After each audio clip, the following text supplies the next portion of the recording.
welcome to Chumley's Wild Acres. Today we're going to be talking about, I'm going to be walking through some of what we went through when we were first diagnosed, or our twins were first diagnosed with autism. There's a lot that happens that first year, so I'm just going to share our experience and kind of what's normal, where I guess every child is different. So this is what our experience was, and excuse the guineas, they're very loud, and just some things that we did to be able to get through this. They were about, we noticed about 18 months old.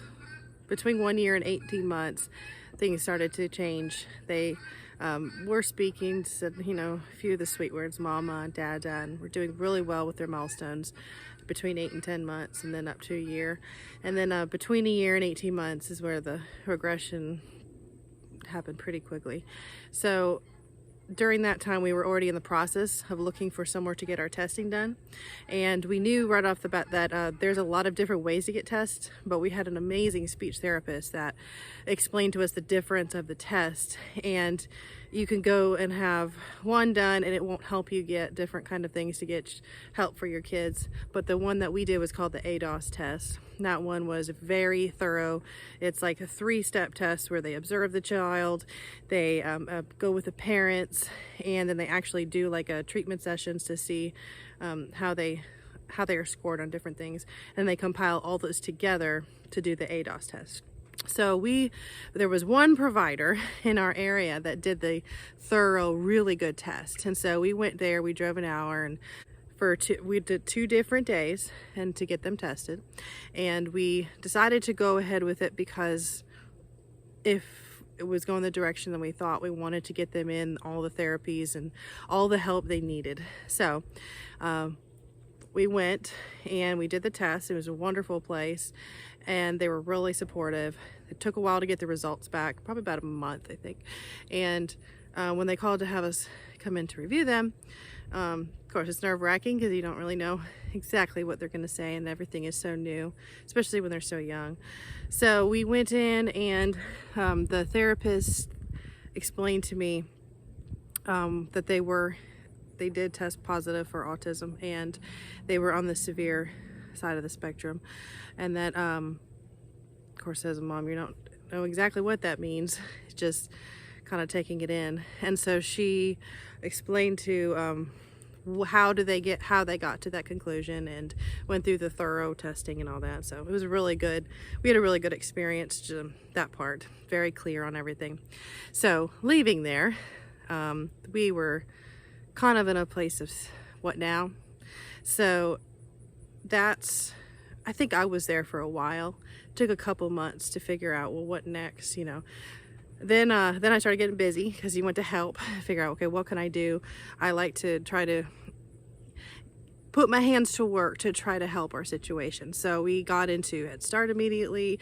We figured out what therapies to get them involved in, and which is good. The earlier the intervention is absolutely better from what we experienced. So we got them in Head Start, which is like a pre-K for special needs.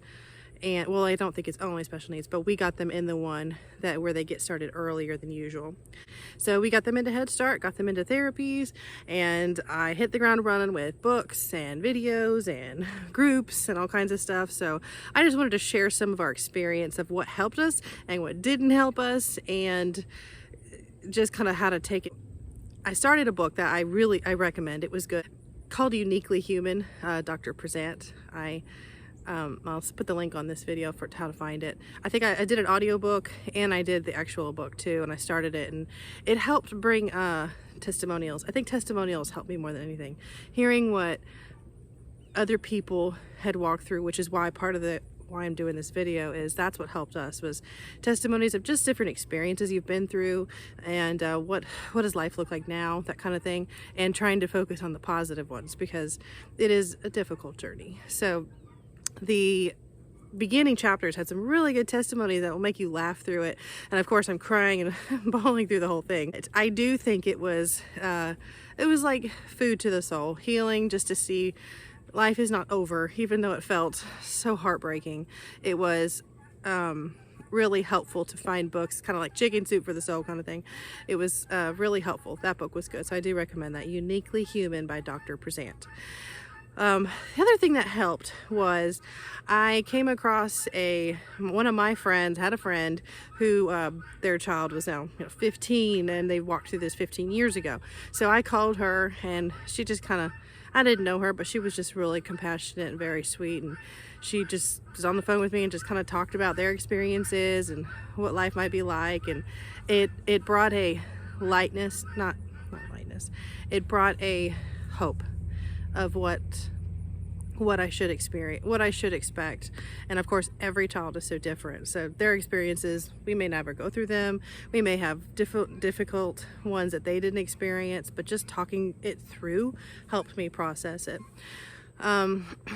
The other thing that I wanted to bring up in the video is what I wish I never did, which was get in, I got in a bunch of groups for autism, you know, either people who had kids with it, or like our scenario, or just basically I looked up groups of how to meet people who's living stuff like this, and it was a terrible experience. A lot of times on social media you'll get a lot of negativity, and that's all I found whenever I went to them. And maybe I was in the wrong groups, but I tried to find them, and basically every time I got into a group it was a really negative experience. So, and I wasn't even saying anything. I was just reading what was going back and forth, and it seemed like a lot of people were ready to tell them they're wrong no matter what they were talking about. Offense seems to be so rampant right now in social media, and that was just one more place that I saw it. So I don't suggest running to Facebook and getting connected that way. I found it much more healing to meet people, a select few people that you trust and you feel comfortable with, even if you don't know them in the beginning, but you can just tell that they have a good and good intentions. Then talking it through with them was really helpful. So that's what I suggest. Stay away from social media and while you're dealing with all this, because it's already a sensitive topic and raw. But meet a couple people that you feel like you could call whenever things get rough or you don't know what to do, and stay connected with them while you're still raw and fresh with this. I also wanted to share a couple testimonies, just some things that we went through that were like in the beginning, that first year, because I think the beginning wasn't actually the hardest part for me. It was 6 months in when symptoms really started showing up and we were losing a lot of things. Like the biggest thing that was hard for me that first year between 2 and 3 was the bonding, where I could go up and hold my child and talk to him and read a story, sing to him. Judah particularly, he didn't want it anymore. He couldn't stand it. He couldn't stand me coming up and holding him like I was used to, and he couldn't sit while I was reading him a story because it was just he had too much. He had to get up and move, so he couldn't handle being read a story. So that was really hard for me. And Jonah, very in his own little world, he would focus on something, whenever before we could play a game together, and we used to play this fun game where he would throw the blanket on me and then I would take, throw it back on him, just silly little games. And all of a sudden those times were disappearing, and instead he was in his own world. He'd find something to focus on and just be locked in on that. And I really couldn't pull my kids back into bonding moments, and it was really, really hard. So through that, I started to focus on smaller things. Like I went to therapy classes with them. Like I say, I'd sit in on a speech class or speech therapy session or an occupational session. And I do suggest that. Sit in with the sessions and see what they're doing. Because then what I would do, I would go home and buy whatever game or activity I saw that they were able to comprehend and they were really enjoying. I would go find it on Amazon or wherever I could buy it, or the thrift store if they had one, and I would take it at home and do exactly what they were doing in session. Now at first it doesn't work because home is different. It was loud and noisy. There's siblings around. It's not as controlled as the therapy session setting, so it wouldn't always work. But I tried to do these little things, just taking like one bite at a time. I would take one thing at a time. I would look at the activity that they're doing and find the toy and come home, show them, and even if they paid attention for 30 seconds or 1 minute, I would take that as a success. Like, okay, so they know what I'm asking and they know mama's here and wants to spend time with you and learn what you're learning with you.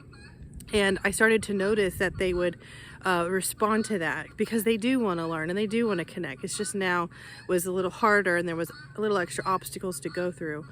So I would find, like, my favorite one was they were learning, you know, fine motor, and they were learning first and then ideas. So there was a toy where they would twist it and something would pop up and then you'd have to close it. Twist it, pop up, and it was a very simple game. And it was something easy I could find on Amazon. So I bought that, and I do suggest while you're doing this, pick up on the items that have not a lot of pieces, because I bought a lot of occupational therapy toys over the few years that I have no idea where all the pieces are. So the least amount of pieces, the better, is what I found out. So I started to do that, and I would find little moments, and through those first couple years while we were walking that out, it was 70% me trying to get something back from them and 30% response. But as they started to, we figured out we would both see the things that we're both interested in.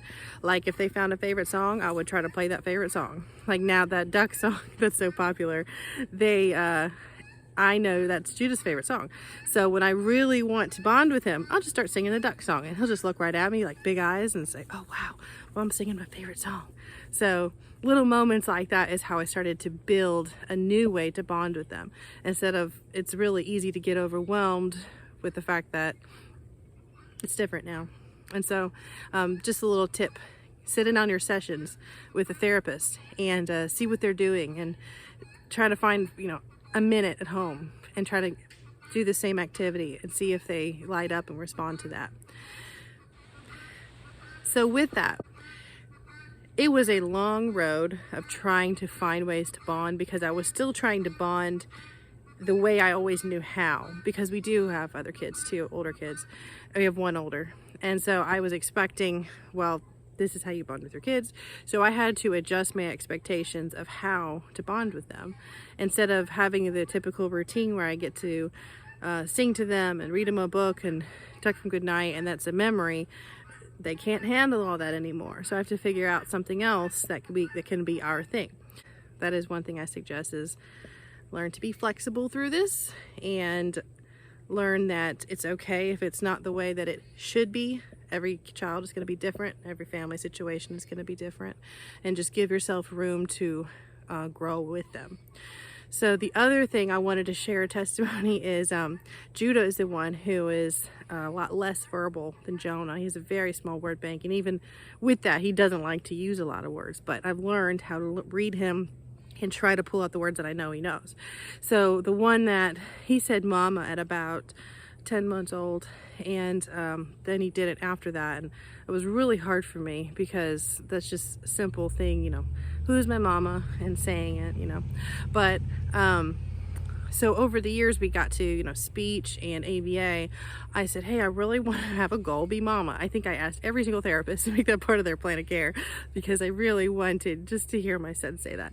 So and Jonah, the reason I'm focusing on Judah is Jonah has a lot more repetitive speech, so his speech is a lot better. He might say mama, but not really referring to me. He won't speak until he knows exactly what he's trying to say and use it functionally. So it's harder for him to just, you know, spit words out. But so 4 years down the road, I've asked every therapist to make this the plan of care, and said, hey, show him a picture or whatever it takes. Just please, let's work on saying mama. So one day I was with him. He was 5 at this point, and don't be discouraged at the time frame, how long it took. Every child is different, and the one thing I'm getting into is the difficulty that you walk through with trying to attain these moments are met with a beautiful reward. So 4 years down the road, Judah really wanted a pack of gummies. And so I just was determined, and I took that pack of gummies. I put it by my face and I squatted down to him eye level, because you know he's 5. And I said, Judah, if you want these gummies, I want you to say, Mama. And I showed him how to say it, and we worked on it for a few minutes, and he smiled like he understood what I'm saying, but he just didn't know how. So I gave him the gummies in. And we did that for like 6 months, over and over. And he started to giggle when I do it because he knew exactly what I was talking about, but he just wasn't there yet. And one day, I guess I had the right pack of gummies, because I sat down with him. I said, Judah, you want these gummies? I need you to say, Mama. And he smiled and just, Mama, and said it as hard as he could. And it was just the most amazing moment. It was such a treasure. And it was worth all those years of asking every therapist to put it in their plan of care, and to sitting down with them, and all the little things I did, and all the time of just waiting to hear it, and the heartache of not being able to hear it came to that moment, and it was like treasure. So that's my tip and encouragement as these first couple months or the first year, wherever you're at, when you're walking this out, is don't be discouraged.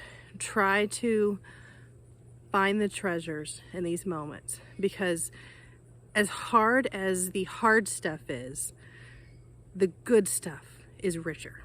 It's like gold. So that's my encouragement, and I hope this helps, or hope this helps somebody. But we enjoy it, and we love sharing, and love having our horses in the back. They're just eating hay and relaxing on this sunny day in Florida.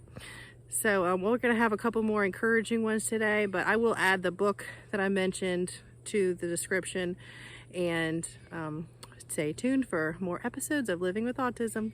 Thank you guys. Have a blessed day.